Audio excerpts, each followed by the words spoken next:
पुण्यामध्ये सर्वपक्षीय नेत्यांनी धुळवड साजरी केलेली आहे। रवींद्र धंगेकर, रुपाली चाकणकर, मेधा कुलकर्णी यांनी एकत्र येऊन धुळवड साजरी केलेली आहे।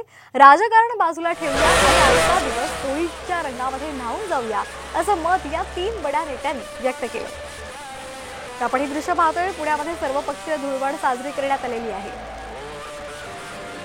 दरम्यान या तिन्ही नेत्यांशी संवाद साधलेला आहे आमचे प्रतिनिधी अक्षय बडवे यांनी। पाहूया।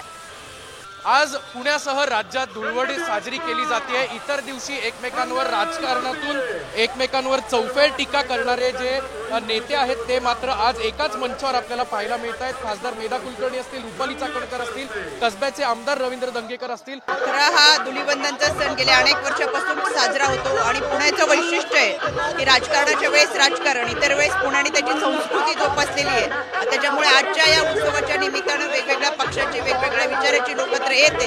खऱ्या अर्थानं हा संदेश देण्याचा आम्ही प्रयत्न करतो की राजकीय व्यासपीठावरती राजकारण व्हावं, इतर वेळेस आम्ही सगळे या समाजाच्या विकासासाठी आणि त्यांच्या प्रबोधनात्मक कार्यक्रमासाठी एकत्र आहोत। हे भुई प्रतिष्ठानचं व्यासपीठ आहे, सामाजिक बंधुभावाचं प्रेमाचं व्यासपीठ आहे। याच्यामध्ये आम्ही 25-30 वर्ष काम करतो एकत्र, त्यामुळे आजचा दिवस हा आनंदाचा आहे आणि आनंदाच्या दिवसात राजकीय बोलणं योग्य ठरणार आहे। उद्यापासून आम्ही एकमेकांवर टीका करणार आहे, पण आम्ही आज बंधुभावाचं वातावरण आहे। आज जो गुलाल उधळताय तोच जून महिन्यात उधळेल असा विश्वास वाटतो का?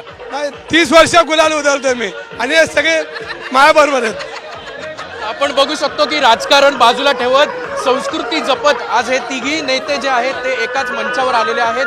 पुण्यात आज भोई प्रतिष्ठानच्या वतीने रंगबरसे हा कार्यक्रम आयोजित करण्यात आलेला आहे आणि त्याच निमित्तानं राजकारण कुठेतरी बाजूला ठेवून संस्कृतीचं भान जपूया असा संदेश देत हे तिघही नेते आज पुण्यात एकाच व्यासपीठावर आलेलं पाहायला मिळालं।